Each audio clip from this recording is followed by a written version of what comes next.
예, 말씀 함께 보도록 하겠습니다. 한 번에 보는 사복음서, 오늘은 16번, 17번까지 보려고 합니다. 16번, 17번까지 보도록 하겠습니다.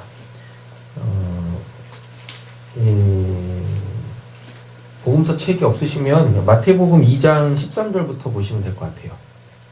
마태복음 2장 13절부터 보셔도 합니다. 자리에 있는 거 있으니까 뭐 따로따로 보셔도 될 것 같고. 다 찾으셨죠? 16번, 17번입니다. 16번은 예수님 어린 시절에 그 애굽으로 피신하는 내용이고, 17번은 애굽으로 피신했다가 이제 나사렛으로 돌아오는 그 부분 보도록 하겠습니다. 오늘 이 본문을 볼 때 중요한 게 뭐냐면, 이렇게 잊지 마셔야 될 게 뭐냐면, 성경을 보면 크게 성경 66권이잖아요. 성경 66권인데 이 성경 66권이 크게는 세 부분으로 나뉘어요. 그러니까 우리는 이제 대부분 이제 신구약으로 나누잖아요. 예, 신구약 39권 말라기까지, 그다음에 마태복음부터 요한계시록까지 신약, 이렇게 크게 두 부분으로 나뉜다고요. 예. 그리고 이제 더 세분화로 가면은 뭐 모세오경 앞에 5권, 그다음에 이제 역사서 이렇게 있고, 그다음에 이제 시가서라고 해가지고 요시잠전하 이렇게 있고, 그다음에 이제 선지서라고 해가지고 이사야부터 말라기까지 쭉 있고, 이걸 또 세분화하면 대선지서, 소선지서 이렇게 나눈다고요. 구약도 이렇게 나눠요. 이제 이 신약은 복음서, 그다음에 이제 이 서신서, 그러니까 사도행전, 그걸 역사서라고 하거든요. 사복음서, 그다음에 이제 사도행전 역사서, 그다음에 이제 바울이 쓴 바울 서신, 그리고 바울 아닌 다른 사도들이 쓴 거를 일반 서신, 그리고 이제 마지막에 묵시록이라고 하죠. 우리 이제 요한계시록이라고 하잖아요. 이렇게 했는데 성경은 크게 세 부분으로 나뉩니다. 뭐냐면 구약, 예, 그다음에 예수님 때, 그건 사복음서죠. 그다음에 그 이후, 예, 이렇게 나뉘어요. 예, 했죠? 자, 근데 요 크게 세 패턴 있잖아요. 그러니까 제가 지금 역사로 따지는 거예요. 역사로. 예수님 이전, 예수님 살아생전, 예수님 그 승천 이후, 이렇게 우리는 성경을 볼 때 이 관점 하나가 있어야 됩니다. 역사적 관점. 누구를 중심으로? 예수를 중심으로 전후, 이걸 나누셔야 돼요. 자, 그럼 이걸 왜 나눠야 되느냐? 구약에서 일어났던 일들이 있죠. 구약에서 일어났던 일들이나 구약에 기록되어져 있는 어떠한 그 하나님의 말씀들, 특별히 이제 예언이라고 하겠죠. 그런 말씀들이 다 예수 때 다 성취가 되어져요. 예. 그래서 구약에서 일어나는 일은 별개의 사건이 아니다. 건바이 건 사건이 아니다. 그냥 그때 당시에 그에게 은혜가 필요해서 하나님께서 그냥 적시에 그 은혜를 베풀어 주신 게 아닌 거예요. 그때 당시에 그 하나님의 놀라운 구원의 역사를 받은 그 사람은 이렇게 긴 역사적 관점, 하나님의 구원의 뭐라 그래요? 그 경륜, 조류, 이걸 모르고 그냥 자기 구원만 보고 있는 거잖아요. 그러니까 본인의 구원인데 이 구원이 장차 누구로? 예수로 통하여서 성취되어지는 것. 예. 이렇게 쭉 가고 예수로 통하여서 구약이 성취됐어요. 구약에서 일어났던 어떤 그 특정한 사건들이 예수 때 고스란히 재현돼요. 예. 그래놓고 예수 이후에 교회 시대로 오면, 성령 시대로 오면 요게 또 그대로 그들에게 또 적용이 되는 거예요. 예. 그래서 구약, 사복음서, 나머지 신약 서신들이 이렇게 보면은요, 사람은 바뀌어요. 네, 상황은 똑같아. 예. 메시지가 똑같은 게 반복이 딱딱딱 돼요. 그래서 성경을 보면 마치 데칼코마니인 것 같습니다. 데칼코마니가 이게 도화지가 이렇게 있으면 반으로 딱 접어놓고 다시 폈다가 한쪽에다가만 물감 막 이렇게 뿌려놓고 요걸 그대로 딱 덮었다가 딱 피면 어떤 예술 작품 하나가 딱 생기잖아요. 예. 성경이 그런 구조로 돼 있어요. 예. 그래서 구약을 잘 보면 신약이 보여요. 밖으로 이제 다시 역으로 신약을 잘 보면 이게 구약에 고스란히 나와. 예. 아, 1독을 안 했어. 아, 그 10독을 안 했어 그래요. 예. 10독하면 보입니다. 그래서 예수님 때 일어나는 일들 있잖아요. 예, 예수님 때 일어나는 일들이 이미 구약에서 한번 하나님의 구원사로 일어났던 일입니다. 예, 일어났던 일. 그거를 다시 예수님 때 재현이 고스란히 돼요. 오늘 본문이 특별히 그렇습니다. 16번, 17번 예수님이 애굽으로 피신하고 나사렛으로 돌아오는 것이 이게 이미 구약 때 한번 하나님의 구원사로 있었었고 그리고 이게 또 예언이 돼요. 예, 그 예언의 성취가 예수님의 이 어린 시절의 이 모습들인 거예요. 네, 되셨죠? 그러니까 굳이 예수님의 어린 시절을 디테일하게 이야기할 필요가 없어요. 왜? 그 디테일한 내용들은 구약에 가서 보면 돼. 왜 하나님이 그렇게 구원을 하실 수밖에 없으셨는지. 그러니까 예수님의 어린 시절에 대해서는 굳이 얘기할 필요가 없는 거예요. 되셨죠? 예. 그래서 특별히 이런 표현들이 많이 나옵니다. 오늘 본문에 나오는데 선지자 누구누구로 말미암아 말씀하신 것이 이루어졌다. 이루려 하심이라. 이런 표현이 나옵니다. 예. 되셨죠? 예. 자, 그럼 이제 한번 교답을 한번 시작을 해보도록 하겠습니다. 보시면서 궁금한 점이 있으시면 바로바로 질문하시면 돼요. 이게 왜 그렇습니까? 이렇게 물어보시면 바로 됩니다. 그들이 떠난 후에 누가 떠났어요?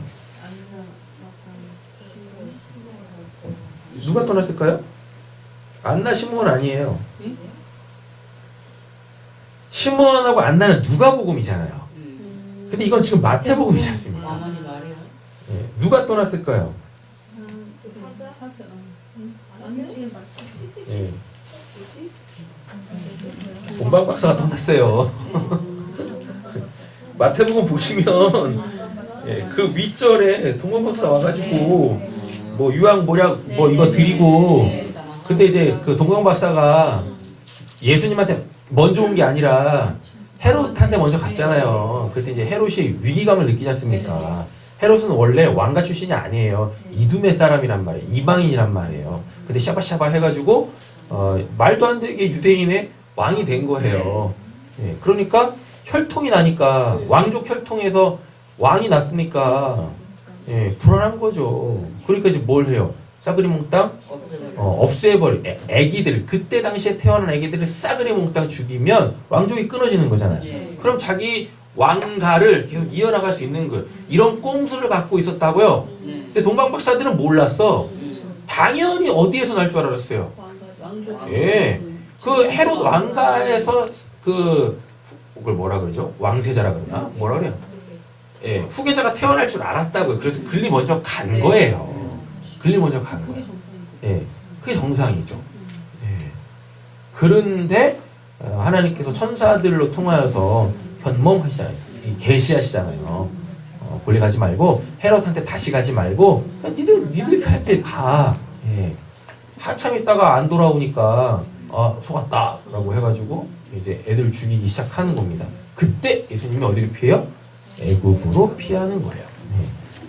그래서 그들이 떠났다라는 것은 누구? 네, 동방 박사 이야기입니다. 그들이 떠난 후에 주의 사자가 요셉에게 현몽하여 이르되 헤롯이 아기를 찾아 죽이려 하니 일어나 아기와 그의 어머니를 데리고 애굽으로 피하여 내가 내게 이르기까지 거기 있으라 하시니 라고 돼 있죠? 네. 여기서 우리가 질문을 하나 해봐야 돼요. 뭔 질문? 왜 애굽이지? 왜 애굽으로? 아니 그냥 우리가 좀 이렇게 구약에 대한 배경 지식이 조금 있으면 그냥 엘리사죠? 예, 엘리사 구원했듯이 천군천사로 진쳐버리시면 헤롯이 오던 무슨 뭐 가이사가 오던 어떻게 예수님을 잡아 죽이겠습니까? 근데 피신시킨다니까? 그거 왜 피신을 시키는 건가? 그리고 애굽은 이때 당시에 세상 있지 않습니까? 하나님을 믿지 않는 철저한 그 이방, 예, 우상 섬기는 그곳, 예, 그걸 상징해요. 단순히 세속국가 애굽이 아닌 거예요. 하나님이 없는 곳, 예, 하나님 믿지 않는 곳으로 피신을 시켜요. 왜 그러냐고, 왜? 뭐 때문에? 그죠? 그래서 구원관을 제대로 갖고 있어야 돼요.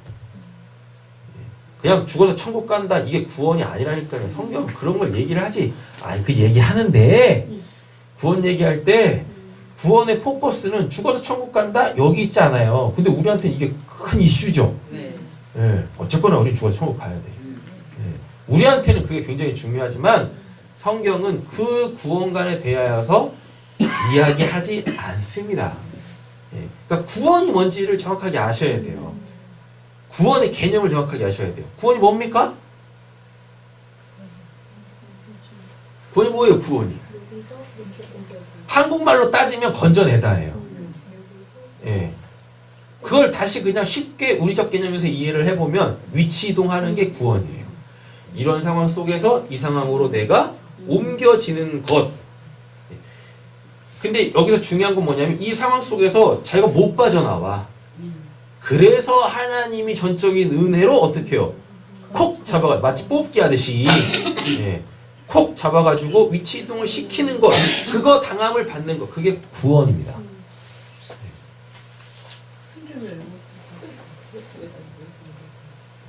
그러니까 지금 그걸 해결하려고 하는 거잖아요.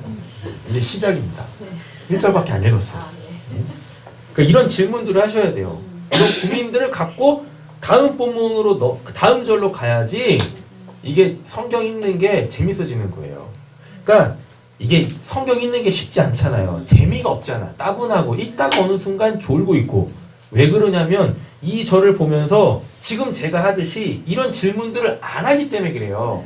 13절에서 이거 왜 그러지? 그러면은 다음 절에서 분명히 답이 나올 거 아닙니까? 아니 문제 제기를 했고 어떤 상황을 만들었으면 그거에 대해서 의미 부여가 있을 거 아니에요. 무슨 결과가 있을 거 아니에요. 그러니까 이런 스토리적으로 말씀을 읽어야 되는데 그냥 이런 질문들을 안 하고 그냥 읽잖아. 그니까 따분한 거예요. 그리고 읽으면서도 남는 게 없어. 그죠? 네. 그래서 한 절 한 절 읽을 때마다 궁금증을 가져야 돼요. 왜 이런 상황을 만드시는 거야? 네. 알고 싶잖아요. 네. 질문을 한다는 얘기가 그거에 대해서 알고 싶은 거 아닙니까? 그럼 그 다음 절이 있어 답이. 그래서 이렇게 자연스럽게 넘어가는 거예요. 네. 우리가 드라마 한번 보면은 끝장을 봐야 되잖아요. 네. 왜? 항상 여지를 남겨두잖아. 그래서 다음 드라마를 보고 싶은 거잖아요. 성경도 그런 식으로 읽어 나가셔야 되는 거예요. 그냥 무조건 읽어 제껴내는 게 아니라니까요. 네. 되겠죠? 그래서 어느 날이 될지는 모르겠지만 우리 성도님들이 이렇게 딱 한 분 한 분 딱 쓰게 되어지시면은 이제 한 분씩 나오셔가지고 성경을 갖고 구연동화 하듯이 그렇게 성경을 읽어 나가는 거죠. 성도님들은 이제 그걸 들으면서 이게 연상이 딱 되는 거죠. 구연동화가 좋은 게 뭐냐면 말을 하는데 그게 막 눈에서 막 그려지잖아요. 그래서 어느 때가 될지는 모르겠지만 그게 빨리 돼야 되는데 좀 이제 우리 성도님들께서 이렇게 성경을 딱 보시면서 그렇지 이거지. 그러면서 이렇게 다 이제 구연동화 하듯이 이렇게 성경을 다 낭송해주는 그런 예배를 제가 지금 기도하고 있습니다. 그게 누가 먼저 제일 누가 잘하실까? 이거 설명해서 그잖아요. 제가 요즘에 그런 생각 많이 한다니까요. 성경은 풀어낼 게 없다. 성경 자체가 이미 다 풀려져 있기 때문에 뭘 풀어내서 뭘 해석하고 그래서 거기서 무슨 교훈을 끄집어내 그럴 필요 없는 것 같아. 그냥 뭐 하면 돼요? 그림을 그려주면 되는 거예요. 그때의 그 하나님의 구원의 역사를 지금 내 눈앞에서 이렇게 그려주는 거예요. 그걸 딱 보면서 거기서 하나님이 직접적으로 역사하시는 거예요. 네. 저는 그걸 꿈꾸고 있습니다. 기도하고 있고. 네. 그래가지고 이제 매주 돌아가면서 한 분씩 하시는 거지. 그렇게 얼마나 좋아요. 그죠? 네, 기대돼요. 사모하세요. 누가 제일 먼저 하실까? 네, 기도해요. 분명히 그런 은사들을 주신 분이 분명히 계실 거예요, 우리 교회에. 네. 그러니까. 이때 네. 유모차도 없고 승용차도 없고 자전거도 없고 말 네. 없어. 어떻게 이때 핏덩어리를 네. 이승호죠 뭐야 이참 궁금해 저는. 네. 낙타는 분명히 없었을 것 같아요. 네. 가난했기 때문에. 네. 걸어갔죠. 네. 걸어갔습니다. 어떻게? 애기 안고. 네. 걸어갔습니다. 얼마나 힘들었을까요, 그거는? 그거 힘들죠. 힘들어요. 근데 살아야 되니까 가는 거잖아요. 이런 질문 좋습니다. 이런 연상 좋습니다. 어떻게 갔을까? 자동차도 없고 자전거도 없는데 유모차도 없는데 핏덩어리 얘기를 안고 우리 소장님께서 이렇게 좋은 인사이트를 주셔가지고 하는데 그런 것보다 한 단계 더 넘어가면 이게 지금 죽음의 현장에서 빠져나가는 거잖아요. 그 긴박함. 그 긴박함. 그 누구랑 비교되는 것 같으십니까? 하고 비슷하고. 이거 역사적 사건은 그 이제 뭐야 창세기에 보면 누군가 그 요셉으로 통하여서 야곱 그 가문이 다 애굽으로 갔다가 거기서 400년 동안 노예 생활을 하다가 돌아온 거 구원은 세상으로부터의 구원이지 않습니까? 그러니까 예수님이 몸소 그거를 성취를 하셔야 돼요. 아까 그래서 그 말씀 드렸잖아요. 데칼코마니라고. 예. 그리고 또 그때 그 이제 모세 때도 이게 또 포함이 돼요. 모세 때문에 애들 다 죽이잖아요. 예. 요 두 가지 사건이 있는데 요 두 가지 사건 말고 지금 애굽으로 피신해 가는 살기 위하여서 피신해 가는 요 사건하고 비슷한 부분이 하나가 있어요. 아니죠. 누굴까요? 소돔고모라 롯. 민기적거리면서 안 갔다고. 민기적거리면서 안 갔어요. 하나님이 당장에 뭐 하시겠다는데 심판하셔가지고 뒤집어 엎겠다는데 민기적으로 안 가. 그죠? 근데 여기는 가요. 한다니까. 그 긴박함, 그때 그 긴장감, 살 길을 찾아 어디로? 애굽이 어디 곳인데? 하나님 믿지 않는 곳인데 왜 하나님이 글리 보내셨을까? 여러분 이런 생각해 보시지 않으셨습니까? 우리가 딱 구원 받으면 그냥 바로 그냥 천국 데려가시지. 왜 우리를 아직도 여기다 두시는지 이런 고민들 안 해보셨어요? 네? 이런 고민도 안 해보셨습니까? 아니 그냥 구원받자마자 천국 가면 얼마나 좋아. 맞잖아요. 네. 근데 오직이 안 데려가시잖아. 그 이유가 있을 거 아닙니까? 네. 아니 왜 그러세요 또. 네. 게다가 환경이라도 좀 바꿔주시면 좋겠는데 더 안 좋아. 더 안 좋아. 더 안 좋아. 왜 예전에 안 보이는 거 보이기 시작하니까 그 왼수들한테서 이제 말도 안 통하고 더 안 좋아져. 왜 그러는 거야? 여러분들한테도 이게 반복이 되는 거예요. 그게 지금 애굽으로 보내시는 거예요. 근데 그게 살 길이라니까요. 그리스도인들이 지금 착각하고 있는 것 중에 한 가지가 뭐냐면 구원받으면은 상황이 그냥 이게 다 아름답게 바뀔 거라 생각해. 천만의 말씀 만만의 콩떡이 절대 그렇게 안 돼. 절대 그렇게 안 된다니까요. 신앙 쉽게 되는 게 아닙니다. 또 어느 순간 보면 신앙처럼 쉬운 게 없어. 아주 간단해. 답도 명확하고 내가 해야 될 것도 명확하고 가야 될 것도 분명해지고 간단해져요.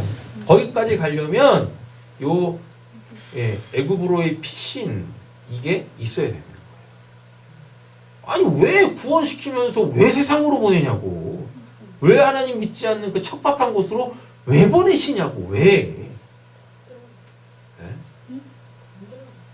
더 힘들다니까요. 아니 그리고 거기 뭐가 있어? 애굽에 뭐가 있냐고. 아니 세상 풍족이 있겠죠. 근데 그게 내 거야? 내 거 아니잖아요. 예. 가면 뭐밖에 뭘 하겠습니까? 거기 가서. 아니 3D밖에 더 하겠냐고. 맞잖아요? 더럽고 힘들고 하나 뭐지? 3D가? 더럽고 힘들고 어렵고. 예. 3D. 예. 그거밖에 더 하겠냐고요? 거기 가가지고. 아는 사람도 없어. 말도 안 통해. 어떻게 그리스도인들이 착각하는 것 중에 한 가지가 그냥 구원받으면 다 좋아질 거라. 안 그래요. 어디로 가요? 애굽으로 보내신다고요, 하나님이. 애굽으로.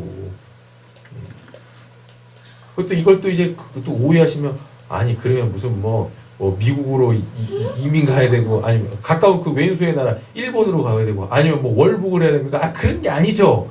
우리한테 애굽으로 보내신다는 의미 뭡니까? 내가 예수 믿기 전에 내가 살던 삶이 뭔지를 깨달아 알아먹으라는 겁니다. 그게 애굽이었던 거예요. 애굽인지도 모르고 살다가 애굽에서 구원을 받았어. 그래갖고 사람들한테 묻잖아요. 당신은 어디서 구원받았습니까? 몰라. 그냥 뭐라 그래? 그냥 죄악 가운데서 구원받았대. 그럼 또 묻죠. 무슨 죄에서 구원을 받으셨습니까? 몰라. 그냥 죄래. 아니 그죠? 우리는 분명히 죄악 가운데서 구원받았죠. 예. 근데 그 죄는 내가 뭘 율법을 어기고 아니 예수 믿지도 않는데 무슨 율법이 어딨어. 고작 해봤자 한국에 있는 도덕이나 윤리나 뭐 헌법이겠지. 근데 그거 어기고 사는 사람들이 뭐 얼마나 있습니까? 기본적 양심이 있으면 지키는 거지. 그 가운데서 우리가 구원받는 거예요? 아니었습니까? 예. 분명 우리는 죄악 가운데서 구원받았지만 이 죄가 아닌 어디? 세상으로부터 구원받았다라는 걸 알게 하기 위해서 우리를 세상에서 구원해서 다시 어디로 보내세요? 세상으로 보내시는 거야. 예. 그래가지고 세상을 다시 보게 하시는 거예요. 뭘로? 아, 이거는 악이구나. 아, 그래서 하나님이 선이라고 하는 요 선을 마음에 쌓고 이 선으로 살아가야 되는구나. 그래서 그렇게 가게 하시는 거예요. 애굽으로. 그리고 아직 구원받지 못한 자들의 뭐 이해하라. 예. 근데 어느 순간부터 한국 기독교는 세상에 대해서 계속 뭘 쌓아 올려요? 삶을 쌓아 올리죠. 계속. 그리고 자기들만 이렇게 자기들만의 세상을 살아. 세계를 살아. 성경적이지 않은 겁니다. 예. 아니 그 예수를 왜 그리 보내냐고. 예. 아니 그리고 막말로다가 아니 하나님이 동방박사들한테 그 사인 안 주시면 동방박사 거기 가지도 않아. 그럼 이런 일도 안 생겨. 애들도 안 죽는다고요. 이 본문에서 사람들이 제일 궁금해하고 질문하는 것 중에 한 가지가 뭐냐면 그럼 이때 죽은 애들은 어떤 겁니까? 얘는 뭔 죄야? 예. 그리고 얘네는 구원 받습니까? 이런 질문들을 해요. 그죠? 그 기독교가 그거에 대한 그런 질문을 받으면 그게 답을 해줘야 되잖아요. 예. 엄한 답을 또 해줘요. 본인도 답이 없어. 예? 본인도 답이 없어. 그리고 그냥 막 신앙하는 거야. 그때 안 태어난 게 다행이라고. 그럼 그게 신앙입니까? 이런 질문들을 해야 돼요. 이런 질문들. 14절입니다.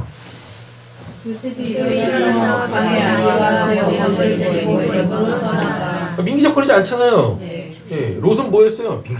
민기적. 근데 이게 어디서도 반복되냐면 우리 수요일 날마다 이제 에스라서 하잖아요. 포로 귀환하잖아요. 이사야에서 보면은 우리 주일날 이사야에서 본문이 뭐였어요? 하나님이 새 힘을 주심을 압니까? 하나님 새 힘 주신대요. 예. 38장부터 40장까지 읽었는데 41장의 내용이 뭐냐면 하나님이 왜 새 힘을 주시냐면 안 나와. 바벨론에서 안 나와. 예. 그래서 하나님이 답답해가지고 뭐 하세요? 야곱 족속한테 뭐, 야, 이 지렁이 같은 야곱아, 이르세요. 지렁이 같은 야곱아, 빨리 나와라. 예. 포로 기간이 끝났다. 속죄함이 이루어졌다. 이제 나와라. 안 나와. 그 바벨론에서. 그래서 지렁이 같은 너 야고바 부르시면서 뭐 하세요? 예, 세임 주시는 거예요. 그래서 그 세임 받아 그 포로 귀환하라라는 내용이에요. 그게 이제 41장 그때 봉독이 너무 길어가지고 그래가지고 시험 드실까봐 41장을 안 읽은 거예요. 일부러. 원래 41장까지 읽었어야 되거든요. 하나님이 세임 주셔가지고 뭘 하게 하시려고 하는가? 돌아오라고! 안 돌아와! 안 돌아온다니까요.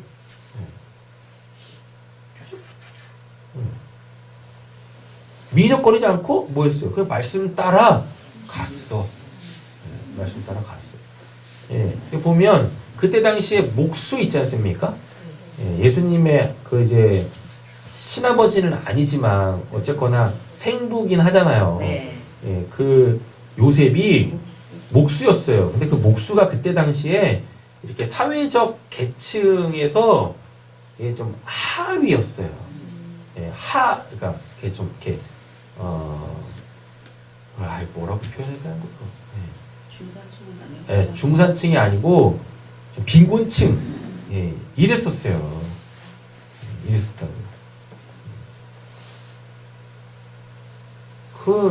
그렇다손 치더라도 자기가 살아온 삶에 터전이 있을 거 아닙니까? 예. 그거를 뒤로 하고 나오는 게 쉽지 않아요. 예. 쉽지 않다니까요. 게다가 어린 핏덩이까지 있는데 애들이라도 좀 웬만큼 좀 장성해가지고 지들이 앞가림할 수 있다면 뭐라도 하겠는데 이건 뭐 애가 있는데 그럼 애 돌봐야 될 거 아닙니까? 그래서 지금 산업집단이 못 나오고 있잖아. 애 본다고. 네? 총체적 난국이지 뭐. 네. 애는 낳으면 뭐 저절로 자랍니까? 돌봐줘야지. 이런 연상들을 한번 해보세요. 성경에서 이야기하고 있지 않지만 행간이 있지 않습니까? 성경도 어떤 사건을 딱 제시를 하면 그 사건의 배경들이 있다고요. 그걸 연상해내실 수 있으셔야 돼요. 그러면은 본문에서 뭘 얘기하려고 하는지 정확하게 아실 수 있어요. 저의 부연 설명 이런 거 필요 없어요. 행간이 읽혀지고 이 본문이 있을 때 이 본문 하나가 딱 주어졌을 때 그것만 있는 게 아니잖아요. 그 상황이 있을 거 아닙니까? 그 상황이 딱 보여지면 굳이 성경은 해석할 필요가 없어요. 그냥 그 본문 자체에서 메시지를 우리에게 막 던집니다. 예. 우리 성도님들 다 그렇게 되실 거예요. 할렐루야. 예. 제가 그러니까 저를 만나셨으면 그렇게 되실 거 아니겠어요? 그렇잖아요? 예. 서로 미치는 거니까요. 미련없이 갑니다. 아멘. 왜? 살 길이니까. 그죠? 살 길이니까 미련없이 가는 거예요. 마태복음 2장 15절입니다. 이제 헤롯이 죽기까지 거기 있었으니 이는 주께서 선지자를 통하여 나오죠. 네. 그럼 이게 뭐예요? 데칼코만이죠. 예, 그러면 이 사건이 구약 어딘가도 있다는 얘기겠죠. 예, 재현이 되는 겁니다. 애굽으로부터 내 아들을 불렀다 함을 이루려 하심이라 라고 합니다. 그럼 애굽은 어딥니까? 세상이죠. 네. 구원이 뭐예요? 세상으로부터 건진받는 거예요. 어디고? 하나님의 나라로. 근데 많은 사람들이 진짜 자기가 어디서 구원받은지를 몰라. 그러니까 하나님이 일단 뭐하고 구원해 놓으시고 너가 어디서부터 구원받았는지 이제 봐. 그래서 다시 글리 보내시는 겁니다. 예. 그래서 하나님의 나라하고 내가 이전에 살고 있던 나라를 극명하게 뭘 하시는 거예요? 비교하시는 거예요. 그러면서 새로운 삶을 살게끔 하시는 거예요. 근데 우리가 하나님의 나라를 한 번도 살아본 적이 없잖아. 네. 그러니까 삐걱거리는 거야. 자빠지기도 하고 시험도 들고 유혹도 들고 예. 때로는 진짜 무슨 뭐 사방이 막혀가지고 막 예, 우겨싸움을 당하는 것 같고 이런 일들이 당연히 우리에게 와요. 한 번도 살아내보지 않은 하나님의 나라인데 어떻게 그거를 뭐 살아낼 수 있겠습니까? 그렇잖아요? 예. 우리 여기 전도사님 계시니까 전도사님 그 미국으로 그 이제 뭐 이민 가셨을 때 이민은 아니고 처음에 유학 가셨잖아요. 살만 하셨어요? 그 초창기에? 대답 잘하셔야 됩니다. 팩트를 얘기하세요.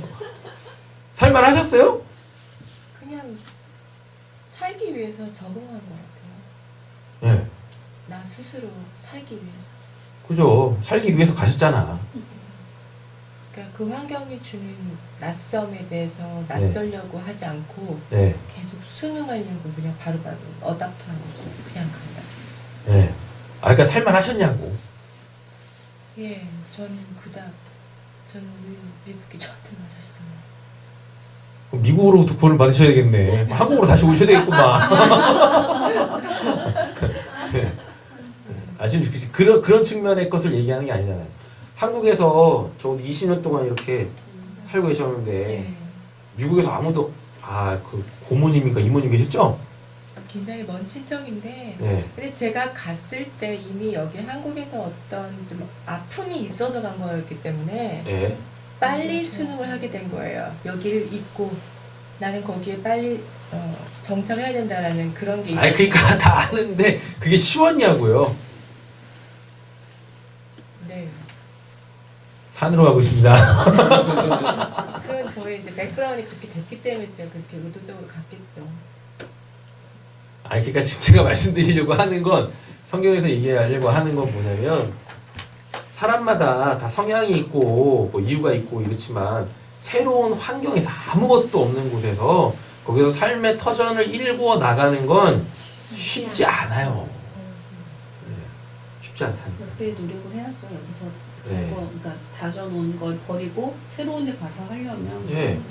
여기 내가 살던 삶의 바운더리 안에서 우리 전도사님처럼 뭐 상처가 있고 아픔이 있어가지고 여기서는 더 이상 살 수 없으니까 내가 새로운 환경으로 가겠다? 새로운 환경 간다고 해가지고 거기서 날 맞아주는 사람도 없고 네. 거기서는 다 뭐예요? 진짜 새로 시작해야 되는데 이게 쉽겠냐고요. 네. 쉽지 않습니다. 그죠?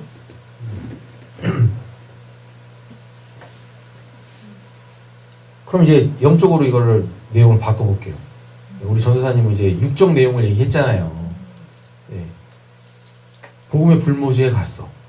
교회도 없어. 기도할 때도 없어. 하나님 믿는 사람 한 명도 없어. 거기서 나 혼자서 뭐 해야 돼요? 신앙을 해야 돼요. 교회를 세워야 돼요. 네. 전도를 해야 돼요. 쉽겠냐고요? 네. 쉽지 않습니다. 내가 거기에 흡수되는 게 더 빠를 것 같은데. 술 뭐 하는 거지? 그러니까 내가 수능에 가는 게 더 빠를 해가지고. 것 같은데. 뭐 멀리 갈 필요도 없고 아니, 그냥 오늘 예배 드리고 은혜 받고 집에를 가도 안 되잖아. 그 집에 있는 그분들 안 되잖아요. 멀리 갈 필요가 뭐가 있어요. 여기서 은혜 받고 여기서 그냥 살았으면 좋겠는데 하나님 꼭 글리 다시 보내시네. 왜 글리 보내시는 거야? 네? 왜? 어디서부터 구원받았는지를 알게 하시려고 하는 거예요. 그러면 그걸 알게 되어지잖아요. 내가 그와 같았던 거예요. 지금은 진짜 그 인간 같은 인간이 없는데 내가 구원받기 전에 내가 그와 똑같은 겁니다. 에이, 설마 그 정도였으면. 지금 행태를 보면 더 했을 것 같아. 그렇잖아요. 하신 거죠. 네. 그래서 글리 다시 보낸다라는 건 그를 통해서 내 옛모습, 내가 살아왔던 하나님 없이 살아왔던 그 삶을 보라라는 겁니다. 그러면 그가 치근히 보이지 않겠어요? 그를 예전과는 다르게 사랑하지 않겠습니까? 그잖아요. 사랑의 개념이 폭이 넓어지고 깊이가 달라질 거 아니겠어요? 이해의 폭이 달라지겠죠. 수용의 폭이 달라지겠죠. 그죠? 그렇게 가는 거예요. 솔직히 제가 봐도 가족 구원처럼 힘든 건 없습니다. 근데 그건 우리의 숙명이기도 하죠. 사명이기도 하고. 그래서 하나님께서 자꾸 은혜 받게 하신 다음에 그 현장으로 다시 보내시는 거예요. 그러니까 오늘 이 말씀은 뭐 여러분들 보고 뭐 위임인 가라고 하는 게 아니라 어디 가라고? 집에 가라고. 네, 집에 가라고. 집에 그들이 있어요. 집에 그들이. 내가 그 집에서 구원받았잖아.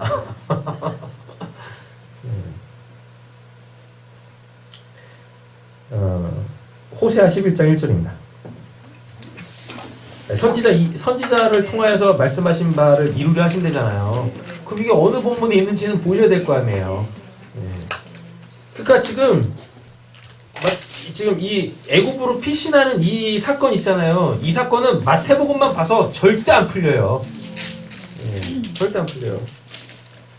인용한 이 말씀을 가봐야지 아 이런 상황이구나 아시겠죠. 호세아 11장 찾으셨나요?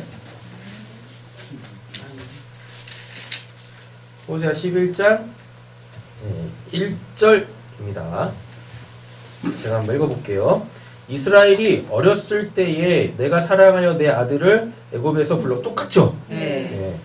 선지자들이 그들을 부를수록 그들은 점점 뭐였대요? 멀리하고 바알들에게 제사하며 아로새긴 우상 앞에서 분향하였느니라. 그러나 내가 에브라임에게 걸음을 가르치고 내 팔로 안았음에도 내가 그들을 고치는 줄을 그들은 알지 못하였도다. 내가 사람의 줄 곧 사랑의 줄로 그들을 이끌었고 그들에 대하여 그 목에서 멍에를 벗기는 자같이 되었으며 그들 앞에 먹을 것을 두었노라.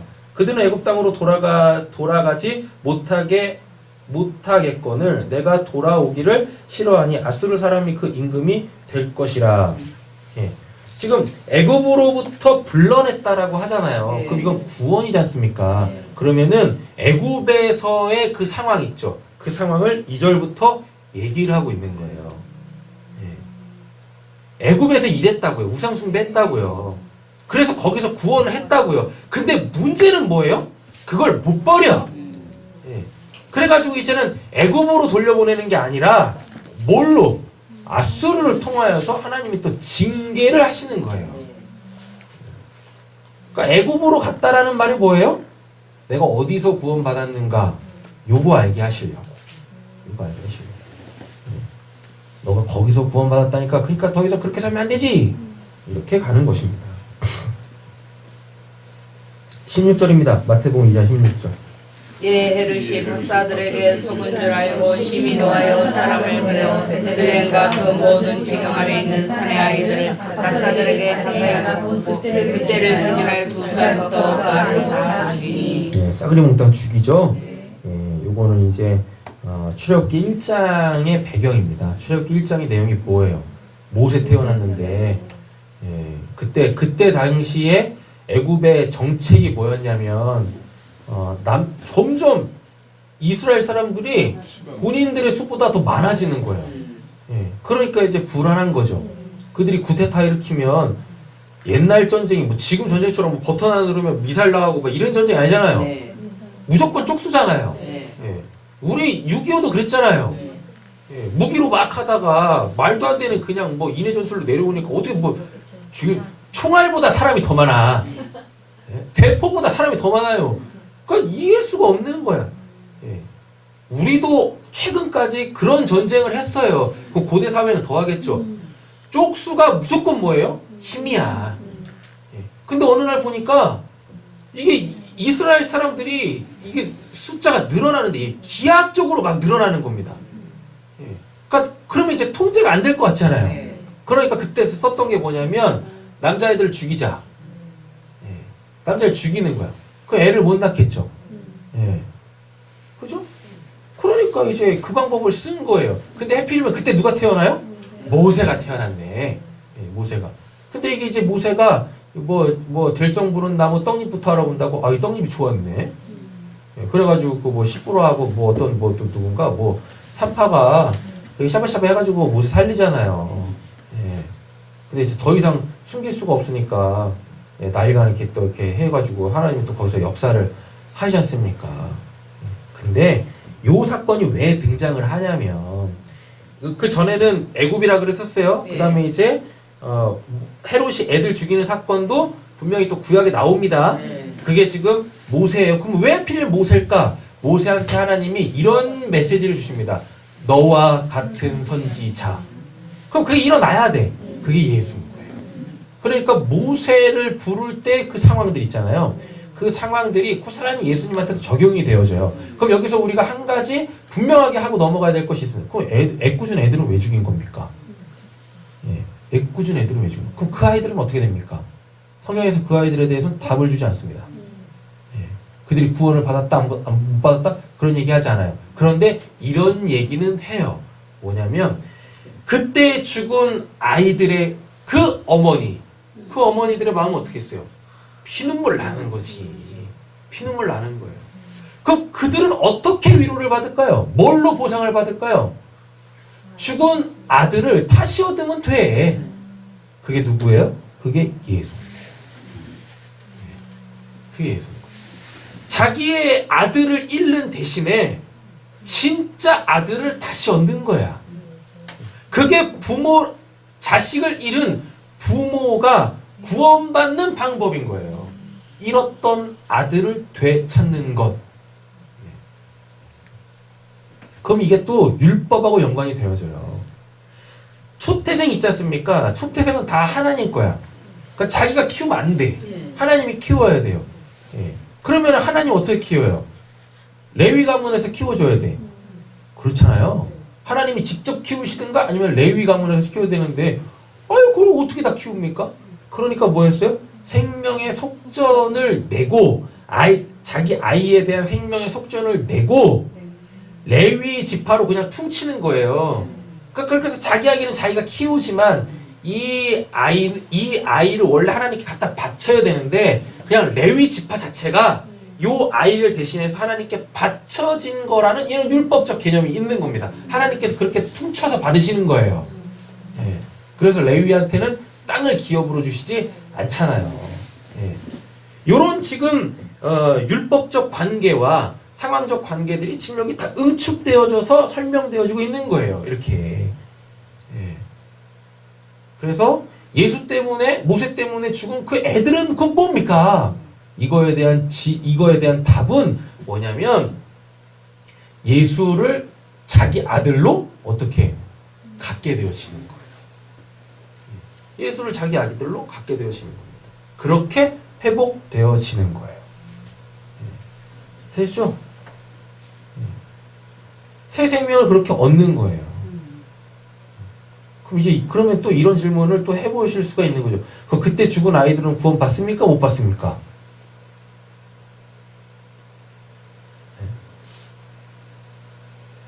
왜 이런 질문들을 하냐면 유산하는 분들도 계시잖아요. 그리고 어렸을 때 아이를 잃으시는 분들, 말도 못하고 뭐 이런 깐난쟁이를 잃으신 분들 있잖아요. 그럼 이런 아이들은 구원을 받습니까? 못 받습니까? 이건 우리한테 실제적 문제들이잖아요. 그런 일을 겪은 분들의 그 상심에 실족한 그 물음에 대해서 우리는 답을 줄 수가 있어야 되는 거예요. 맞잖아요? 예. 그 아이들은 구원 받았어요? 못 받았어요? 그건 여러분들이 판단할 일이 아닙니다. 여러분들이 뭔데 그거에 대해서 답을 하세요? 저도 몰라요. 걔가 구원 받는지 뭐 안 받는지. 저거 어떻게 알아? 저 하나님도 아니고. 구원은 전적인 하나님의 주권인데. 맞죠? 예. 근데 애써 목사들이 또는 뭐 성도님들이 교회에서 위로한답시고 뭐예요? 아, 천국에 갔어요. 그런 거짓말 좀 하지 마. 그런 거짓말 제발 하지 마세요. 그건 위로가 아닙니다.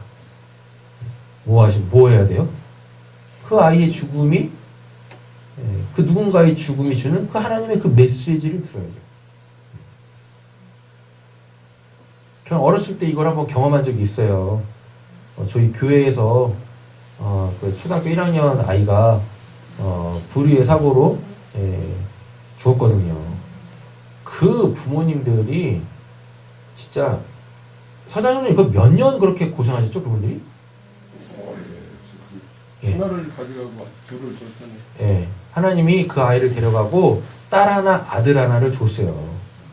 예, 근데 그 시간이 엄청 그분들한테는 힘들었어요. 그분들한테만 힘든 게 아니라 교회도 힘들었어요. 그리고 그분들이 교회를 계속 옮겨 다니는 거예요. 이렇게. 예, 그랬었죠 장로님? 예, 계속 옮겨 다니는 거예요. 위로가 안 돼. 그래서 봤는데 죽은 애, 하나님이 데려가신 그 어린애하고 똑같아. 새로 낳은 아이들이. 똑같더라니까요. 그래서 그랬었죠. 저 깜짝 놀랐어요. 걔가 걔인가? 여자애들 네? 주시는 메시지가 뭐예요? 그 죽음을 통하여 그분들의 온전한 구원이죠. 누가 봐도 그때 그 아이를 잃은 그 상심한 부모는 하나님도 위로가 안 됐어요. 그래서 엄청 시도를 하셨던 걸로 제가 기억을 해요. 새로 아이를 얻으려. 남자아이 얻으려. 첫 번째 아이가 딸이었었거든요. 그러니까 그 아이를 잃고 다시 애를 낳는데 그게 딸이었어요. 근데 죽은 애는 아들이니까 아들 낳으려고 또 아들 낳았는데 하나님이 주셨다니까요.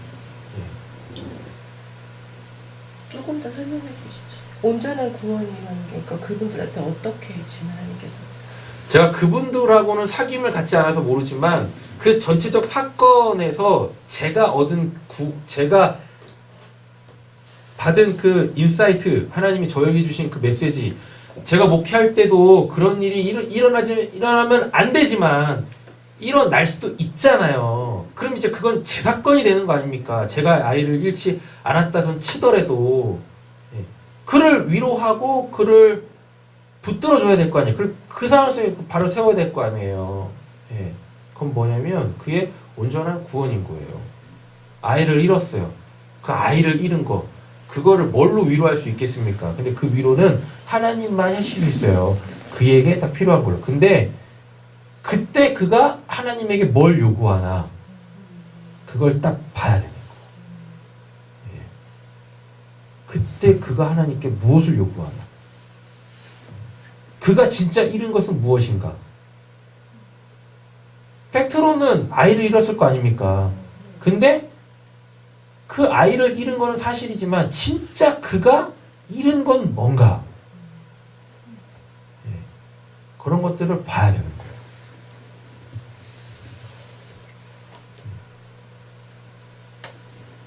그와 비슷한 사건이 사람의 꿈이 있는 게 제가 부교육자로 있을 때 또 한 번 있었어요. 네. 근데 그 아이는 그때 그 당시 고3이었었거든요.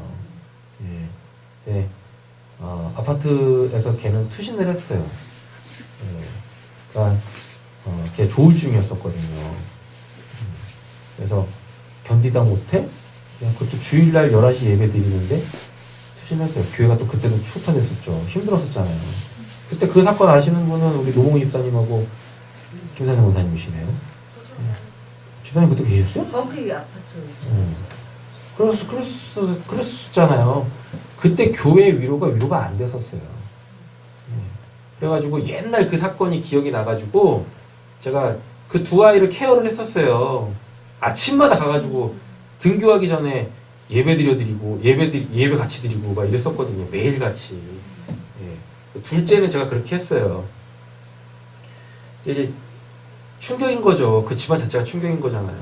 그래가지고 예전에 우리 제 모교회에서 그 초등학교 1학년 아이의 그때 그 인사이트 때문에 이 아이한테 계속 그 얘기를 했어요. 너가 지금 바라봐야 될 게 형의 죽음이나 이런 게 아니라 너가 지금 하나님을 찾아야 된다. 걔도 그런 게 있었거든요. 예. 걔는 진짜 한번 사단 역사하면은요, 진짜 엑소시스트였어요. 예. 한번 사단 역사하면은요, 진짜 애가 폴더가 돼, 폴더가. 이렇게 있잖아, 사람이 이렇게 있잖아요. 요렇게는 접히잖아. 이렇게 되잖아요. 거꾸로 접혀. 한번 뒤집어지면. 그리고 눈알이 뒤집어져요. 검은 자가 없어져. 그럼 막 진짜 보면 진짜 무서워요. 그리고 뭘 하냐면 저에 대해서 저 아니면 소위 말하는 이제 그걸 이제 축사 사역이라고 하잖아요. 축기 사역이라고 하잖아요. 해놓고 어쨌든 기도해야 될 거니까 사단 역사하고 내가 보고 있으면 안 되잖아요. 그러면은 그 지금 사역하고 있는 사람을 뒤집어 까. 네. 그러니까 치부 있지 않습니까? 이런 걸 또 귀신같이 알아요. 그 귀신 들린 놈이. 그래가지고 그걸로 막 조롱을 하고 막 이런다니까요. 걔는 진짜 진짜. 그리고 한 번 이렇게 아침마다 가가지고 기도하잖아요. 그 기도를 하면은 발작을 해요. 예. 그러면 이렇게 뭐 가슴에 손을 얹든 배에 손을 얹든 이렇게 그렇게 기도를 했거든요. 같이 막 기도하면은 그때부터 어느 순간부터는 뭘 하냐면 막 씩씩 되는데 마치 황소가 막 콧김 불듯이 막 그렇게 막 씩씩거리면서 막 이래요. 애가 갑자기 돌변을 해. 그 아침에. 그럼 또 이제 그 아이 놓고 또 기도할 거 아닙니까? 그래서 가슴에 손을 놓고 배에 손을 얹자. 그러면은 이게 무슨 뭐 진짜 막 이게 막 배가 뭐 이렇게 막 나와요. 막 이렇게. 막 꿀렁꿀렁 그런 것도 아니야. 그냥 막 안에 진짜 뭐가 있는 것처럼 막 이래요. 막 그래서 막 기도하잖아요. 뭐 기도하면 또 애가 또 잠잠해져. 그럼 등교하는 거야. 본인도 알아. 아 이제는 좀 괜찮구나. 그때 등교하는 거예요. 아침에 일어나면 뭐 하냐면은 할머니하고 걔가 따로 살았었거든요. 하도 집안에 좀 문제가 있어가지고. 뭘 하냐면요. 아침에 일어나면은 할머니가 이제 그 이제 원룸에서 같이 이제 밥도 차려주고 그래야 되잖아요. 근데 할머니가 아침에 학교 가라고 깨우잖아요. 그럼 할머니 두드려 패네. 근데 또 맨정신에는 또 굉장히 또 잘해. 별별 사건이 있습니다. 뭘 얘기하는데 얘기를 하는 거예요? 아 메시지 예. 그분들이 하나님을 믿지만 뭘 원하냐고 하나님한테. 예. 그걸 보게 하시더라고요.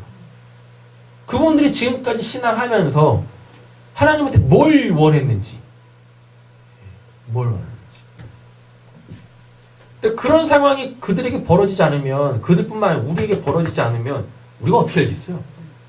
나도 모르게 그냥 포장되어져 있는 뭐 겉으로 보기에 신앙생활 잘한다라고 하는 그냥 그 신앙을 나도 모르게 하는 거야. 그렇게는 구원 못 받습니다. 그렇게는 구원 못 받아요. 그러니까 하나님은 어떻게 하셔야 돼요? 날 구원하시기 위해서라도 뭐 하셔야 돼요? 뒤집어 까야 돼.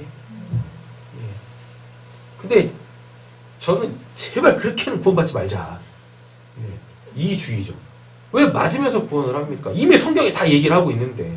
그러니까 그 사건이 일어나기 전에 먼저 그냥 자진납세하자고, 자수하자고. 그런 사건이 안 일어나도 그 사건이 일어날 수밖에 없는 그 요인은 내 안에 있는 거 아닙니까? 맞잖아요. 그건 말씀을 통해서 그거 뒤집어 까면 되는 거잖아요. 그리고 그거 해결하면 되는 거잖아요. 맞죠? 예. 아니 근데 왜 그거는 안 하고 다 그냥 뒤지게 맞고서 그냥 그제서야 예, 폭로돼가지고 왜 소 읽고 외양간에 오시려고 그래? 기독교 신앙은 그런 게 아닙니다. 누나이 말씀드리잖아요. 맞으면서 신앙하면 안 된다고. 근데 성경은 다 맞으면서 신앙을 했어. 그럼 성경에 있는 사람들이 맞으면서 신앙한 거를 우리는 교훈 삼아 우리는 그렇게 하면 안 되는 거죠. 그래도 이런 분들도 있어요. 성경이 그렇게 구원을 받았으니까 나도 그렇게 구원을 받아야. 그럼 멍청한 거야. 그건 바보 같은 거라고요. 그럼 성경이 뭐하러 있어요. 그냥 내 사건으로 그냥 내가 성경을 쓰면 되지. 맞잖아요? 아니 교과서가 있고 교과서가 왜 있습니까? 이게 원리야. 그러니까 혼자 머리 싸매고 무슨 공식 찾아내겠다고 하지마. 그냥 이게 공식이야. 이게 교과서잖아. 성경이 그렇다니까요. 아니 성경에서 기록된 사람들은 뭐가 없었어. 그들한테 성경이 있었습니까? 아니면 믿음의 선배가 있었습니까? 없었다고. 그러니까 그들은 뭐 할 수밖에 없어요. 맞으면서 신앙할 수밖에 없었어요. 예. 그죠? 예. 이미 전례가 다 있다고. 그잖아요. 그럼 우리는 그 길을 안 가면 되잖아요. 그들이 이미 닦아놓은 닦을 수밖에 없었지. 예, 하나님이 그냥 뭐 근거적으로 구원을 하셨으니까. 이미 다 그냥 교본이 있어. 예. 근데 무슨 자기가 뭐 얼마나 대단한 사람이길래 얼마나 특별하길래 새로운 신앙의 길을 개척을 하려고 그래. 그러지 말아요. 신앙 쉽게 하는 겁니다. 두드려 맞기 전에 뭐 하시면 돼요? 우리 어차피 말씀은 나한테 계속 있잖아요. 이렇게. 예. 다만 문제되는 것은 성경을 집에 교회에다 놓고 간다는 거. 예. 성경은 언제나 나하고 같이 있잖아요. 가까이 있잖아요. 그럼 보는 겁니다. 뭔 사건이 있었지? 예. 그리고서 자기를 보면 돼요. 그러니까 어떠한 내 내면을 뒤집어 까기 위하여서 지금 우리가 사는 이 시대에 지금 이 신앙의 이 연대는 성경이 이미 정경화돼서 끝났기 때문에 우리는 뭐 할 필요가 없어요? 맞으면서 신앙할 필요가 없어요. 맞을 수밖에 없는 그 상황들이 성경에 다 있다고. 그리고 왜 맞는지 이유도 있다고요. 그러니까 성경을 보면 내가 보이겠죠. 예, 그죠? 그럼 이제 난 뭐 하면 돼요? 내가 자수하면 돼. 예. 그럼 그 상황이 안 와, 나한테. 올 필요가 없지. 왜? 그 상황이 올 수밖에 없는 그 요인을 내가 먼저 뭐 했으니까 말씀을 통해서 발견했네, 성령의 역사로. 그래서 내가 먼저 뭐 했어요? 자수했다니까. 예. 하나님이 잡으려고 하지도 않았는데 제발 뭐 도둑이 제발 저린다고 뭐 했어요? 자수할게요. 네, 그럼 거기서 뭐가 일어나? 선처가 일어나. 네, 선처가 일어나요. 제 생각에 네. 그 부모님들은 설마 그런 매를 맞을 거라는 생각은 안 했을 것 같아요. 당연히 안 했겠죠. 우리 누구도야 네. 설마 네, 하나님이 매는 때리시지만 네. 설마 내 자식을 빼앗아 가시면서까지 나를 온전하게 하실 거라는 상상조차 안 하거든요. 누가 상상하겠어요, 그걸? 근데 방금 그러셨잖아요. 미리 자수하면 네. 그런 일을 막을 수 있는데 왜 어려운 길을 가냐. 네, 근데 참 그분들 입장에서는 강도가 너무 세잖아요. 자식을 데려가시는 거는. 네. 근데 글쎄요. 자수를 안 해서 그거를 마서 자식을 데려가셨다는 그게 네. 그만큼의 어떤 그 깊은 하나님은 그들 구원하시려고. 자수하지 않음에 어떤 그 깊은 그게 있어서 어쩔 수 없이 자식까지 데려가셨다는 말씀이세요? 그 정도 세게가 필요했다? 그분들한테. 그분들한테는. 예. 근데 그게 우리한테도 메시지가 돼야죠. 나도 그렇게 맞으면 안 되잖아요. 관점, 이게 오해 없이 들으셔야 돼요. 이건 그리고 굉장히 좀 수준 높은 메시지입니다. 제가 수준이 높은 게 아니라 이 내용 자체가 우리가 소화하기에는 너무 단단해. 그럼에도 제가 말씀을 드릴게요. 아시죠? 그분들에게 그 사건이 일어난 것은 그분들이 그것을 감당할 수 있기 때문인 거예요. 그런데 그분들은 그때 당시에 본인들은 감당할 수가 없는 상황이죠. 그래서 고린도후서에 그 말씀이 있는 겁니다. 예, 우리가 감당할 수 있는 시험밖에는 주시지 않는다고. 근데 그 메시지는 뭐냐면 감당할 수 없어. 그때 당시에 본인은. 근데 보면은 감당하고 있다니까. 예. 그죠? 그 사건이 그분들에게 있지 않으면 그분들이 가지고 있는 그 신앙의 테두리 안에서 결코 못 빠져나가요. 그러면 저 같으면 성경에서 나와 같은 인물을 한 명 꼽아보겠습니다. 누구? 욥. 다 털렸잖아요. 네. 다 털렸죠. 그래도 그분한 그 가정에는 큰 딸이 한 명 있었어요. 사업장도 그대로 있었고, 그냥 그 아이만 하나님이 데려가신 거예요. 욥에 비하면 아무것도 아니죠. 그 이렇게 말씀드리면 그런 사건을 겪으신 분들은 그게 회복이 안 되면 이런 말에 또 상처받겠죠. 너가 안 잃어봐서 그래. 그 고통을 네가 어떻게 알겠냐. 아무리 제가 여기서 그 엄마들의 애 낳는 고통에 대해서 제가 얘기를 한들 공감이 되겠어요? 뭐라 그랬어요? 애는 낳았어요? 마치 뭐예요? 사랑을 책으로 배운 거지. 똑같은 거야. 네? 똑같다고. 그래서 저도 그 생각을 했어요. 방금 말씀하신 감당할 만한 그릇이니까 하나님이 그것도 허락하실 게 아닐까 도시에. 근데 여기서 조금 더 나가보면 감당할 수 있는 그릇이기 때문에 그 일을 하나님이 허락하셨다라고 가시지 마시고, 예. 하나님이 그렇게까지라도 구원을 시작하셔서 극단의 조치를 취하시면서까지도 그들을 구원해 내실 거라는 거, 예. 구원을 완료시키실 거라는 거, 이 전체적 스펙트럼을 갖고 있어야 되는 거예요. 근데 이걸 가질 수 있는 건 제가 보기 쉽지 않습니다. 그리고 그걸 실제적으로 겪었다면 이 메시지까지 도달하는 데는 쉽지 않을 거라 생각해요. 좀 어떠세요? 그것이 오빠는? 예. 계속 생각은 나고 있는데요. 예. 그러니까 언니랑 통화하면은 아직까지도 힘들어하시죠. 아, 당연하죠. 평생 갈 거야. 그럴 것 같아요. 그래서 이제 1월 8일 날 오신다고 했거든요. 네. 한 달, 2달 정도 있을 것 같은데 그때 참. 네, 우리 교회로 오시면 네. 그래서 지금. 제 특징이 있잖아요. 네. 예. 그런 분들 오시면 그분들에게 집중한다라는 거. 그래서 그러니까 이제 제가 그분들한테 막 뭐 그분들이 어떻게 반응할지 모르겠지만 어떻게 그 신앙의 영역으로 들어오려고 하시는지 모르겠지만 만약에 그러신다면 그 기간 동안은 제가 그분들한테만 집중할 거예요. 여러분들은 쳐다도 안 볼 거야.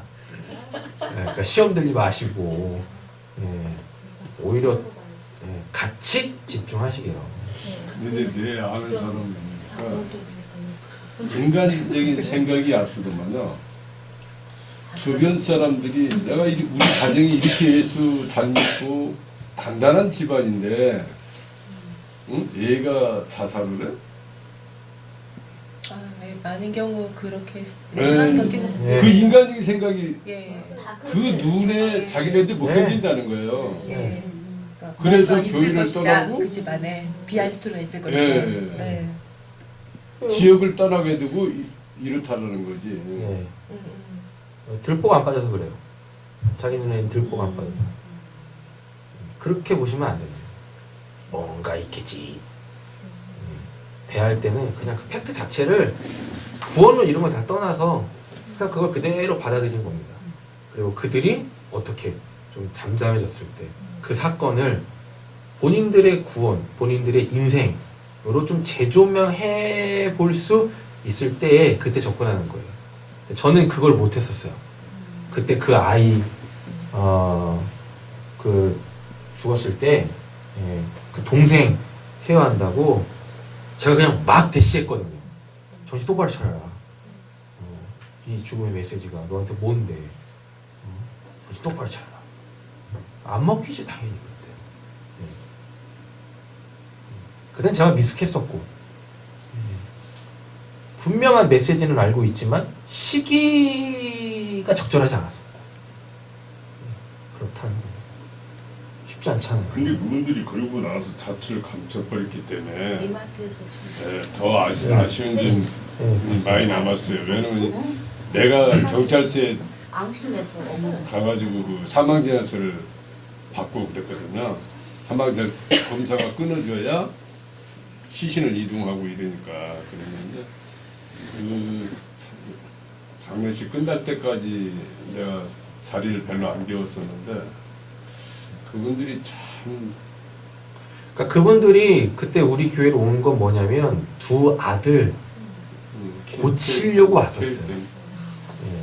그 기대가 엄청 컸어요. 수소문에서 찾아오신 분들이에요. 근데 그게 거기서 안 됐잖아요.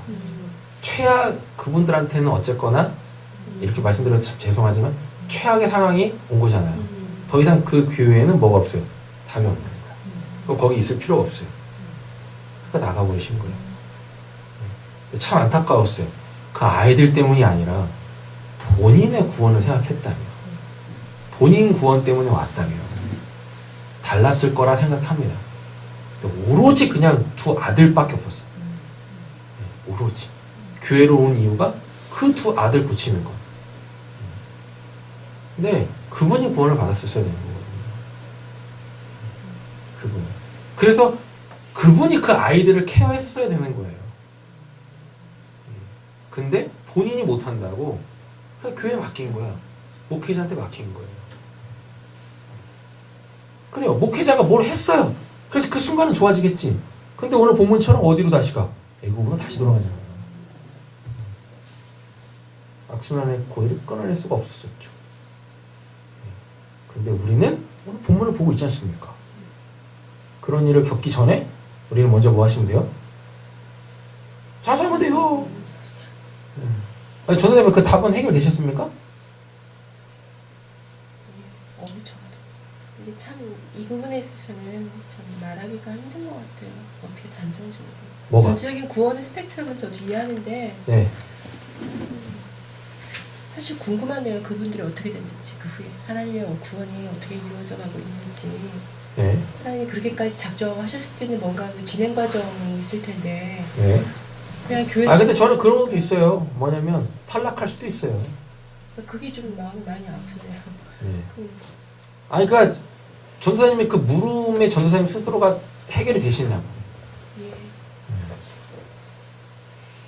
그러니까 지금 제가 이 본문을 가지고 말씀드리는 건 뭐냐면 우리는 이렇게 매맞으면서 신앙할 필요가 없다. 왜?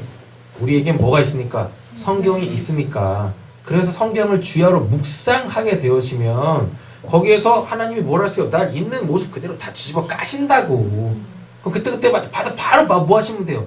그때마다 숙제를 하지 마시고, 네? 숙제로 가져가지 마시고 뭐 하시면 돼요? 바로 해결하시면 돼요. 제가 무슨 숙제를 내드리는 것도 아니고 바로 해결하시면 돼요. 그러니까 이제 숙제는 하지 마세요. 새로운 숙제를 내드릴게. 아니 근데 목사님 네. 하나님께 주신 생명을 네. 내 자의로 끊었다. 네. 그거는 단답형으로 얘기할 수 없습니다. 결코. 근데 이 말씀은 드릴 수 있어요. 뭐냐면 그가 그 선택을 하려고 했을 때 분명한 이유가 있을 거 아닙니까? 근데 그 이유가 만약에 죄와 관련되어져 있다. 그래서 이 죄를 내가 해결하기 위하여서 스스로 목숨을 끊는 건 절대 구원 못 받습니다. 이건 100% 지옥행이에요. 누구 때문에? 가룟 유다. 가룟 유다는 본인이 스스로 목을 맸어요. 근데 하나님이 그것도 허락하지 않으세요. 그래서 뭐예요? 떨어져 죽어. 그래가지고 창자가 터져 죽었다라 그래요.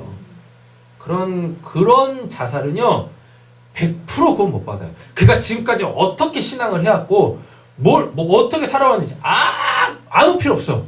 그냥 그 순간 그의 행위로 심판을 받아요. 구원 못 받습니다.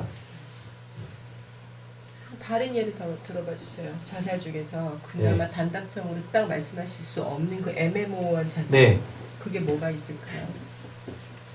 가장 이슈가 되어지는 뭐 우울증이나 조울증. 자기 스스로 그게 컨트롤이 안 돼.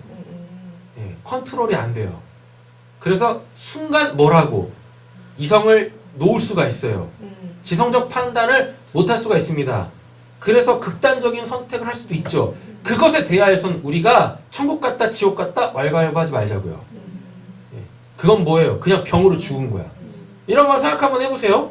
우리도 보면 스스로 죽어요. 우리도 스스로 죽음을 택한다고요. 노안으로 죽는 것도 남이 안 죽였잖아.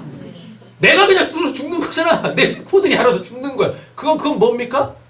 그 죽음은 뭡니까?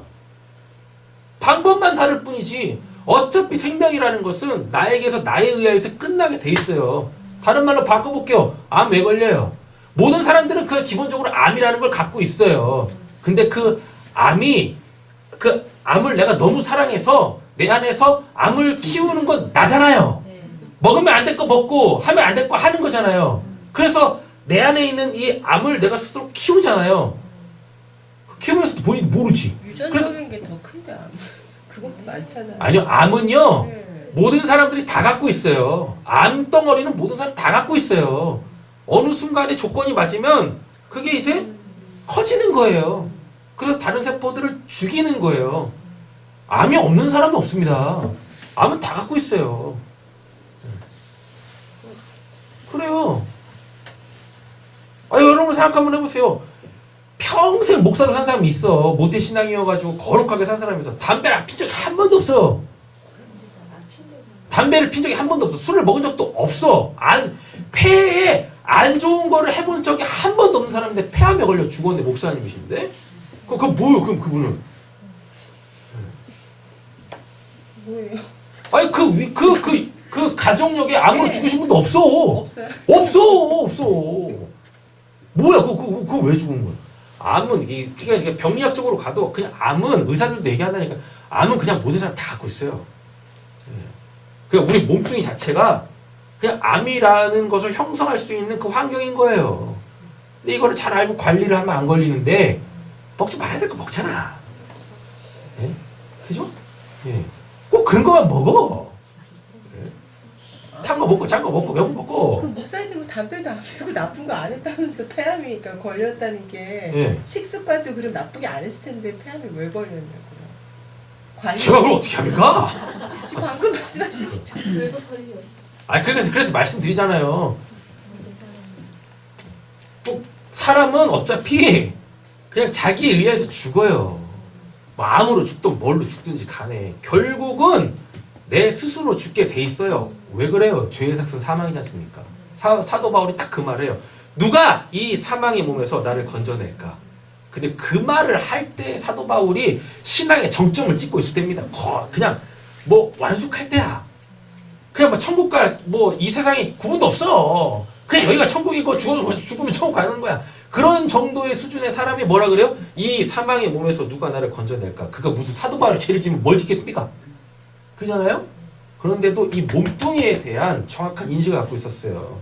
내가 비록 죄악 가운데서 구원받았지만 요 몸뚱이 있잖아요. 이 몸뚱이 자체가 뭐예요? 그 죄야. 그래서 사도 바울의 한 가지 소망은 뭐였습니까? 이 몸뚱이에서 빨리 빠져나가는 거.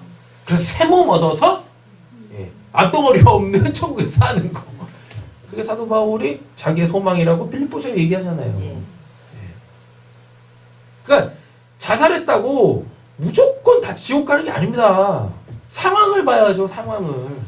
근데 분명히 자살해서 지옥 가는, 지옥 반드시 갈 수밖에 없는 상황은 뭐냐면 그가 그의 죄에 대하여서 스스로 반응했을 때, 본인이 그걸 어떻게인가 해보려고 할 때, 그렇게 해서 죽는 건 결코 고못 받아요. 그런 자살은 못 받습니다. 되겠죠? 그리고 다른 자살의 유형들은 그거는 케이스 바이 케이스, 건 바이 건으로 보셔야 돼요. 근데 우리가 그런 건에 대해서는 함부로 얘기하지 말자고요. 함부로 얘기하지 말자. 되겠죠? 그리고 메시지는 분명하죠. 자살 왜 합니까? 자살하면 안 돼. 자살하는 순간 죄를 짓는 거예요. 자기 생명을 끊어서가 죄가 아니라 수많은 사람한테 뭘 남겨요? 깊은 상처를 남겨요. 자기 살겠다고. 자살하는 사람들의 특징이 뭐예요? 자기 살겠다고 최후로 선택하는 게 자살인 거예요. 그 상황이 너무 싫은 거야. 이 상황에서 벗어나는 게 본인이 살 길이야. 그래서 자살을 선택한다고요. 이 상황을 자기가 끝내기 위하여서 자살을 선택해요. 오늘 뭐 쓰잘데기 없는 얘기를 하고 있는 것 같은데, 그 누구야? 돌아가신 그 이제 고 노무현 대통령님 계시지 않습니까? 그분이 왜 자살하셨습니까? 그분이 자살을 하는 순간 더 이상 그 사건을 물을 수가 없어.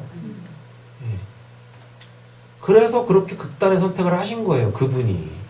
그래야 나머지 사람들을 뭐 할 수 있으니까, 지킬 수 있으니까. 근데 그분을 이름으로 통하여서 남겨진 상처와 빈자리는 그럼 어떻게 채울 거예요? 맞죠? 건 바이 건이야. 그분이 예수님을 믿었는지 안 믿었는지는 모르겠지만, 기독교 신앙을 갖고 있는지는 모르겠지만, 그런 분들에 대하여서, 그러니까 여러분 이렇게 생각하세요. 그런 사건이 딱 있잖아요. 우리적 관점에서 예수 안 믿고 자살했으니까 저 사람은 지옥 갔을 거예요. 제발 그렇게 하지 마세요. 예수 안 믿는 사람들에 대하여서는 예수 안 믿었으니까 죽어서 지옥 간 거 이렇게 얘기하지 마시라고요. 그건 복음이 아니고 그건 진리도 아닙니다. 이런 것들 때문에 기독교에 대한 오해가 생기는 거예요. 그냥 뭐예요? 그에게는 어차피 천국, 지옥 이런 개념도 없어. 그냥 위로하세요. 그냥 그런 사건. 그리고 그의 죽음이 남긴 것들에 대하여서 신앙적으로 나는 하나님을 믿고 있으니까 신앙적으로 내가 얻을 게 있으면 얻으면 되는 거고, 그냥 메시지가 있어, 하나님 메시지가 있으면 그거 받으시면 되는 거고. 되셨죠? 오늘 뭘 못했네. 17달에 몇 명? 우리 17년에 16번도 못 가겠네요. 다음 시간에 이어서 하겠습니다. 그래서 오늘 뭐 본의 아니게 딴 얘기들을 많이 한 것 같지만 오늘 메시지는 하나예요. 성경은 세 부분으로 나뉘어져 있다. 구약, 예수님, 신약. 예. 근데 구약에서 일어났던 일들이 다 예수님에게서 재현이 되어지고 그리고 그것이 다시 교회 시대에 재현이 되어진다. 그리고 지금 우리에게도 그 성경은 동일하게 역사한다. 형태만 다를 뿐이지 메시지는 같아요. 예. 그래서 오늘 우리가 마음에 반드시 새겨야 될 건 뭐냐면 맞으면서 신앙생활하지 말자. 왜? 이미 우리에 앞서서 내 문제를 이미 맞아준 사람들이 있다. 예. 그래서 그분 이 사건들을 통하여서 나를 들여다보고 이 사건이 내가 깨닫지 못하면 분명 그 사건 나한테 올 겁니다. 안 되잖아 그렇게 되면. 예. 그러니까 그 사건이 오기 전에 이 말씀을 통해서 뭐 하자 빨리 자수하자. 자수해서 광면 찾자. 예. 그래서 복 받으면 신앙해야지. 고난이 우리한테 유익이지만 고난이 복은 아니에요. 성경 어디에 고난이 복이란 말이 어디 있습니까? 유익하다라고 돼 있지. 아니 근데 왜 고난을 그렇게 받아 제끼는 거야? 안 돼! 그러시면 안 돼요. 아셨죠? 아니 복 받으면서 신앙하게 해도 지금 바쁜데 시간이 부족해. 복 받는 거에도 하나님이 지금 우리에게 주시려고 하는 복이 얼마나 많은데 아니 그걸 왜 다 못 누리고 계시냐고 못 받고 계시냐고. 뭐야 그거 안타까운 거야 그게. 그죠? 하나님이 우리에게 주시려고 하는 복 우리가 죽을 때까지 받아도 못 받아. 너무 많이 준비돼가지고. 아니 근데 왜 고난을 자청해서 받고 있어요? 왜 몰라요? 일독을 안 해서 그래. 일독하신 분들은 십독을 안 해서 그래. 십독하신 분들은 백독을 안 해서 그렇다고. 하려고 전진하고 있어요. 할렐루야. 네. 그런 거예요. 이렇게 하셔야 돼. 이렇게. 고난도 유익함이라. 전 그런 유익을 받지 않겠어. 나는 복만 받겠다고. 나만 안 받겠어. 네, 할렐루야 이렇게 나오셔야지. 성경이 있지 않습니까? 우리 성경으로 신앙하는 거지. 맞잖아요? 네.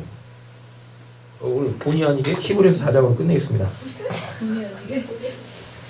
오늘 말씀 뭐 전혀 상관없는 말씀인데. 히브리서 4장. 제가 아주 어렸을 때 굉장히 좋아했던 말씀이에요.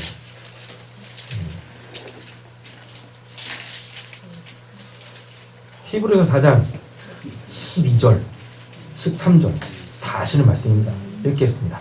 하나님의 말씀은 살아있고 그리스도 자유의 날선 어떤 예비하여 공과 영광이 반전과 고수를 질러 쪼개기까지 하며 또 마음과 생각과 뜻을 하나하니 지으신 것이 하나도 그 앞에 나타나지 않는 거고 우리의 뜻을 받으신 이의 눈앞에 만물이 같이 드러나니까. 진짜 말씀의 은혜를 받으신다라는 건요. 이 말씀을 통해서 그 순간 내가 다 까발려져야 돼요. 이게 진짜 은혜예요. 말씀의 은혜. 이게 우리를 뭐 하는 거니까? 살리는 거니까. 수술하는 거니까. 됐죠? 그러니까 우리는 말씀만 잘 알면, 말씀만 잘 들으면 뭐 없이, 징계 없이, 두드려 맞음 없이, 그런 고난 없이 신앙생활 뭐 할 수 있다? 잘 할 수 있다. 뭐 받으면서? 복 받으면서 잘 할 수 있어요. 신앙이 이제 뭐하게? 재밌고 쉽고 감사 넘치게 해보시자고요. 할렐루야. 네. 상황이 왔다. 끼미가 보인다. 제발 그 상황에 그 늪으로 빠져가지 마시고 빨리 뭐 하세요? 성경을 보세요. 그러시죠. 그럼 그때 뭔 성경을 봐야 돼? 뭐 어떤 본문을 봐야 되면 그냥 봐. 제비 뽑듯이 샤브라샤브라 딱 요한복음이다 읽어 그냥. 백독 안 한 분들은 그냥 그렇게 읽는 거예요. 백독하신 분들은 알아요. 이 본문이구나. 그 보시면 돼. 근데 그게 안 된다. 그냥 아무거나 봐. 성경 독수가 늘어. 바로 이러면 더 심각해지니까 빨리 기도를 하고 끝내야 되겠습니다. 기도하겠습니다. 하나님 감사합니다. 오늘 본문 통해서 우리가 이런저런 이야기를 할 수 있어서 너무 감사합니다. 어쨌거나 우리가 하나님의 말씀으로 신앙하는데 말씀 그것들이 하나하나 우리에게 이루어지고 성취될 때에 우리의 구원은 당신의 영광의 빛을 드러낼 줄로 믿습니다. 하나님 우리가 지금 어떠한 상황에 있는지 우리가 말하지 않아도 하나님은 다 보고 계십니다. 지켜보고 계십니다. 뭘 보고 계십니까? 우리 상황을 보고 계시는 것이 아니라 그거에 반응하고 있는 내 중심을 하나님이 보고 계시는 줄로 믿습니다. 그러면 나도 이제 그 하나님의 시선으로 바라볼 수 있는 자가 되게 하여 주시옵소서. 그 상황이 아니라 이 상황으로 통하여서 하나님이 뒤집어 깔려고 하시는 내 중심은 뭔가, 내 심연은 뭔가, 나의 구원의 방향성은 뭔가, 그거 보실 수 있는 그 은혜, 그 지혜, 그 하나님의 생명의 역사 우리에게 풍성하게 있게 하여 주시옵소서. 오늘 말씀 예수님의 이름으로 기도드립니다.